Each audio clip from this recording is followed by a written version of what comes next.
حضرت ابراہیم علیہ السلام نے جب خانہ کعبہ تعمیر کیا، تعمیر کرنے کے بعد اللہ سے دعا کی، ربنا وبعث فیہم رسولا منہم، اے اللہ ان میں ایک رسول بھیج جو ان پر تیری آیات کو پڑھے، وَيُعَلِّمُهُمُ الْكِتَابَ وَالْحِکْمَةَ اور انہیں کتاب و حکمت سکھائے، وَيُزَكِّيهِمْ اور ان کا تزکیہ کرے۔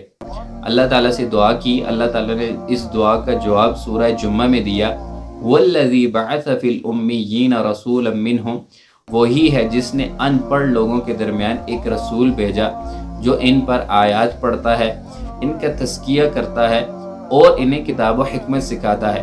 سبحان اللہ، اللہ تعالیٰ نے ابراہیم علیہ السلام کی دعا قبول کی، اور پھر جب آپ دیکھتے ہیں نبی صلی اللہ علیہ وسلم کی زندگی، ان کی تربیت، آپ نے صحابہ کو قرآن و حکمت سکھایا، ان کا تزکیہ کیا، ان پر آیات پڑھی، یہ ابراہیم علیہ السلام کی دعا تھی۔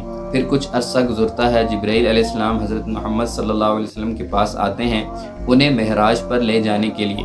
سفر مکہ سے شروع ہوتا ہے، مکہ سے فلسطین جایا جاتا ہے، مسجد اقصی میں نبی صلی اللہ علیہ وسلم تمام انبیاء کی امامت کرواتے ہیں۔ اس کے بعد جبرائیل علیہ السلام محمد صلی اللہ علیہ وسلم کو لے کر آسمانوں کی طرف چلتے ہیں۔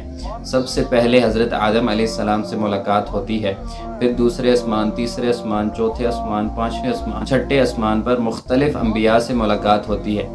جب ساتویں آسمان پر پہنچتے ہیں تو حضرت جبرائیل علیہ السلام دروازے پہ دستک دیتے ہیں، اندر سے محافظ پوچھتا ہے کہ کون؟ تو جبرائیل علیہ السلام کہتے ہیں کہ میں۔ تو پوچھا جاتا ہے کہ آپ کے ساتھ کون ہے؟ جواب ملتا ہے کہ میرے ساتھ محمد صلی اللہ علیہ وسلم۔ دروازہ کھلتا ہے، آپ صلی اللہ علیہ وسلم ابراہیم علیہ السلام کو دیکھتے ہیں، دیکھ کر فرماتے ہیں کہ اللہ کی قسم میرے مشابہ اگر سب سے زیادہ کوئی قریب ہے تو وہ ابراہیم علیہ السلام ہے۔ اور اس کے بعد ابراہیم علیہ السلام نبی صلی اللہ علیہ وسلم کو السلام علیکم ورحمۃ اللہ کہتے ہیں۔ نبی صلی اللہ علیہ وسلم جواب دیتے ہیں کہ وعلیکم السلام ورحمۃ اللہ۔ پھر ابراہیم علیہ السلام کہتے ہیں مرحباً یابن صالح، خوش آمدید اے صالح بیٹے، اے نیک نبی۔ اب سبحان اللہ، حضرت آدم علیہ السلام اور حضرت ابراہیم علیہ السلام وہ واحد تھے جنہوں نے نبی صلی اللہ علیہ وسلم کو بیٹا کہہ کر پکارا تھا۔ اب سبحان اللہ، اب تصور کیجئے، سفر مکہ سے شروع ہوتا ہے اور معراج تک جاتا ہے۔ یہ وہی جگہ ہے جہاں ابراہیم علیہ السلام نے اپنے بیٹے اور بیوی کے لیے جگہ بنائی تھی، اور اب وہی بیٹا آسمانوں کی سیر کر رہا ہے، یعنی کہ نبی صلی اللہ علیہ وسلم۔ اور وہ دعا جو مکہ کی مٹی میں کی گئی تھی آسمانوں کی بلندیوں میں پوری ہو رہی ہے۔